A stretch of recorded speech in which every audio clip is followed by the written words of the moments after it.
So I'm a little ahead of the curve today, not completely ahead of that dinner curve. It's 3:20 in the afternoon. Our son has baseball practice tonight at 6 o'clock. So I'm coming in here just to throw a dinner together that I didn't even think about until this morning. Yeah, that's what happened. It's just one of those days. So tonight we are making a chicken parmesan pasta bake. That's what I'm going with. That's what I'm going to call it. It's kind of something I threw together. It's very quick, very easy. You can have this on the table in under 30 minutes.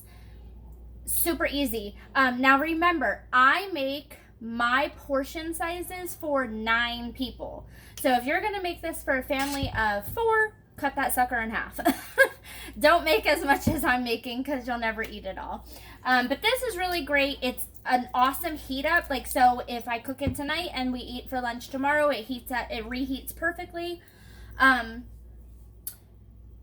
now I have pot of water going on. I'm going to be using Rotini noodles.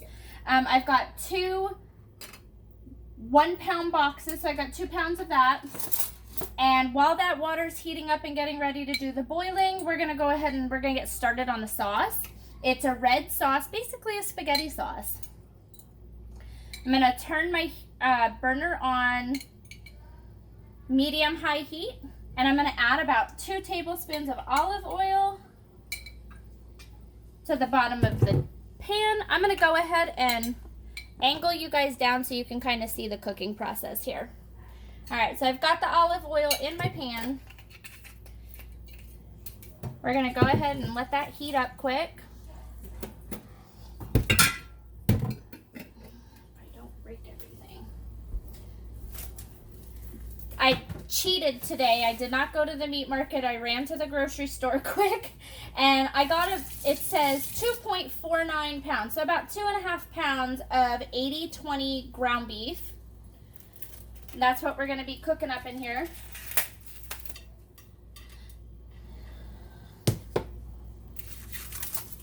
And I'm also going to take this time to preheat my oven because I want to heat these chicken tenders up that are going to sit on top of this.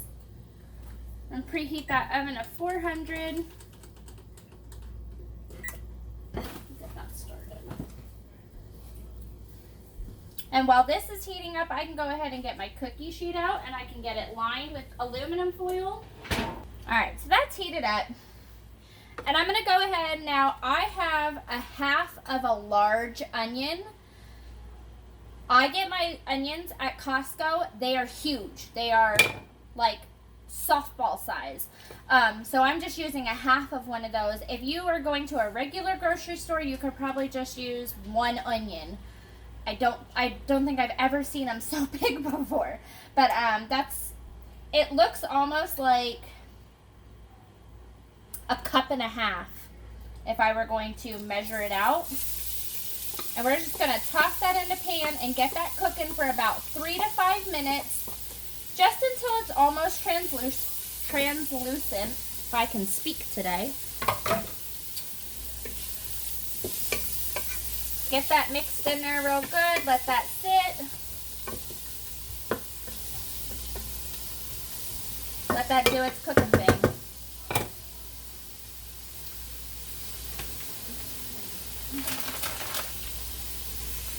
So my oven is preheated. I'm going to go ahead and pop the chicken fingers in the oven, and it said to cook them for about 9 minutes. I like my chicken fingers to be pre-cooked before I put them on top of my bake. These are fully cooked chicken tenders. You could just put them on top frozen. I don't suggest it though, because I feel like they don't cook all, like they don't warm all the way through, and you end up with like some cold or mushy, and I just don't like the mushy chicken sitting on top of the pasta. So I cook them ahead of time. 10 minutes. Gotta read the back of the box. Alright, so we got those cooking, and our onions are cooking down here. Alright, so they're looking pretty good. Let me bring you in here so you can see. Afraid I'm gonna lose my phone. There we go, we've got the onions in there. They're doing their thing.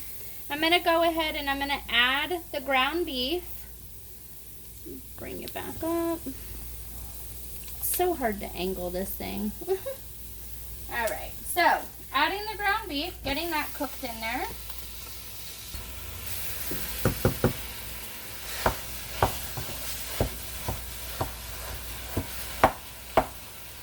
And we're just chopping all that up and mixing it together with the onions and making sure it's cooked thoroughly, or cooked through, if it stays in the pot. I'm telling you, even stay-at-home moms have Mondays. It just seems to be my day today. Oh, and we finally got a boil going on. That's awesome. I'm going to jack this heat up a little bit more just so this meat actually gets cooking. I know it kind of has a harder time cooking in here. While that's doing its thing, I'm going to add the noodles to the water. Again, I have 2 pounds of Rotini that I'm going to be using. And we're going to go ahead and give that a good stir.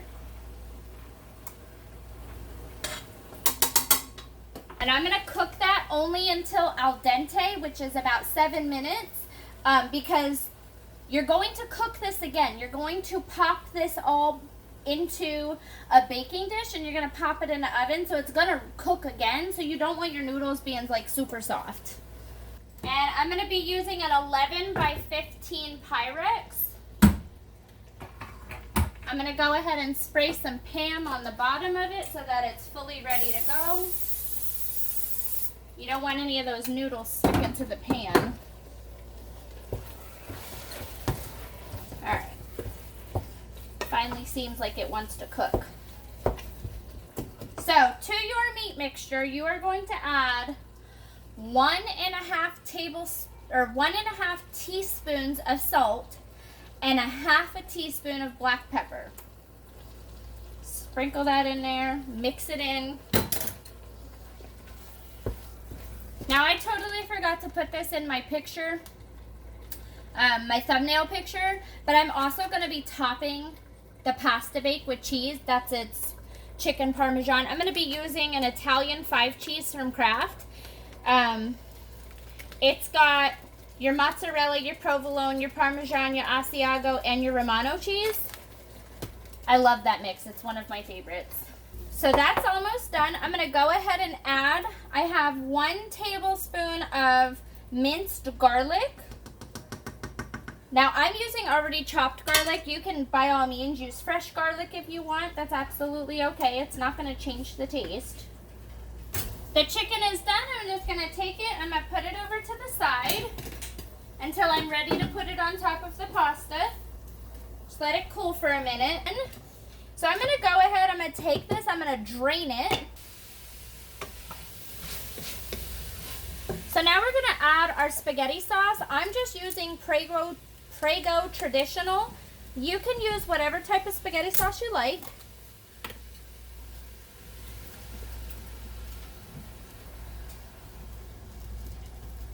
Now when I go to mix this with the pasta, if I feel like this is too much sauce, I can go ahead and pull back from the sauce, and that way, and I'll save the sauce and use it for another night. I'll use it for a spaghetti a different night, but nothing ever gets wasted. So you do not want a super thick sauce, because then it's not going to mix well with your noodles. So now it's just mixing with the noodles, getting it into the baking dish, putting the chicken on top of it, making sure your oven is preheated at 350, which apparently I must have turned it off. I'm going to probably put about half the amount of sauce that I have in here just to get it started and see where we're at and what the noodles look like.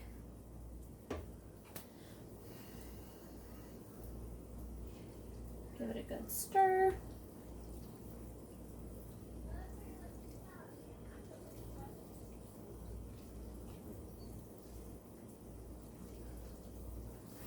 That's a lot of pasta in there. So now what we're going to do is we are going to top the pasta with the chicken. Okay. Now, the cookie sheet that you cooked your chicken on, you're going to keep that cookie sheet. And you know what? It'll be fine. You can actually keep the aluminum foil too. Because what you're going to do is you're going to transfer onto the cookie sheet. This is in case it bubbles up and has anything going on anywhere. So now we're going to add the cheese to it. We may very well invite some more people over to eat dinner. Now, I had some tomato, basil, garlic sauce left over from a meal that we had cooked a while ago, or probably like a week ago. I am just going to take the rest of this sauce, probably going to add a little water to it just to get it thinned out a bit.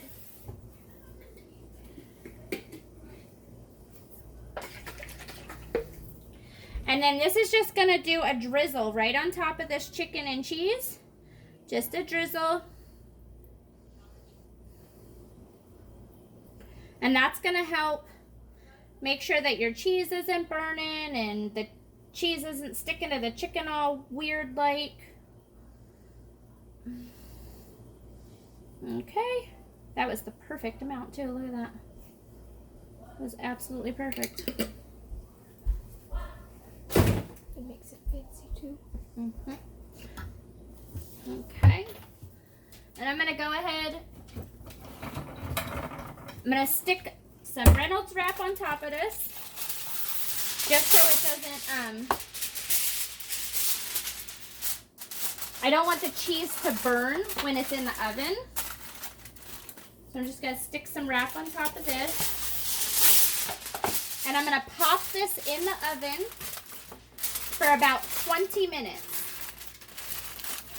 When it gets down to about like the last 10 minutes, I will come in here, take the foil off just so it all melts and gets gooey.